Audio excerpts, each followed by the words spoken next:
ಹಳಿಯಾಳ ಪಟ್ಟಣದಲ್ಲಿ ನಡೆದ ಸಾಮಾನ್ಯ ಬೈಕ್ ಕಳವು ಪ್ರಕರಣದ ತನಿಖೆ ನಡೆಸಿದ ಹಳಿಯಾಳ ಪೊಲೀಸರು ಕೊನೆಗೆ ಜಿಲ್ಲೆಯ ಹಲವು ಠಾಣೆಗಳಲ್ಲಿ ಬೇಕಾಗಿದ್ದ ಶಾತಿರ್ ಕಳ್ಳನನ್ನ ಬಂಧಿಸುವಲ್ಲಿ ಯಶಸ್ವಿಯಾಗಿದ್ದಾರೆ.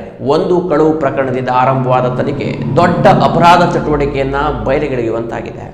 ಪಟ್ಟಣದ HDFC ಬ್ಯಾಂಕ್ ಎದುರು ನಿಲ್ಲಿಸಿದ ದುರ್ಗಾನಗರದ ನಿವಾಸಿ ಬಿಸ್ಮಿಲ್ಲಾ ಸಾರಂಗಿವಾಲೆ ಅವರ ಆಕ್ಟಿವಾ ಮೋಟಾರ್ ಸೈಕಲ್ ಕಳುವಾದ ಬಗ್ಗೆ ನೀಡಿದ ದೂರಿನ ಮೇರೆಗೆ ಹಳಿಯಾಳದ ಪೊಲೀಸ್ ಠಾಣೆಯಲ್ಲಿ ಪ್ರಕರಣ ದಾಖಲಾಗಿತ್ತು. ಪ್ರಕರಣದ ತನಿಖೆ ಕೈಗೊಂಡ ಪೊಲೀಸರು CCTV ದೃಶ್ಯಾವಳಿ ಹಾಗೂ ಖಚಿತ ಮಾಹಿತಿ ಆಧರಿಸಿ ಸಿರ್ಸಿ ತಾಲೂಕಿನ ಅರೆಕೊಪ್ಪ ಗ್ರಾಮದ ಖಾಲಿದ್ ಪರಿಶಾಬ್ ಹನವಳ್ಳಿ 29 ವರ್ಷ ಎಂಬಾತನನ್ನು ಬಂಧಿಸಿದರು. ವಿಚಾರಣೆ ವೇಳೆ ಆರೋಪಿಯು ಹಳಿಯಾಳದಲ್ಲಿ ಮಾತ್ರವಲ್ಲದೆ ತಡಸ ಪೊಲೀಸ್ ಠಾಣೆಯ ವ್ಯಾಪ್ತಿಯಲ್ಲೂ ಮತ್ತೊಂದು ಬೈಕ್ ಕಳುವು ಮಾಡಿರುವುದಾಗಿ ಒಪ್ಪಿಕೊಂಡಿದ್ದಾನೆ.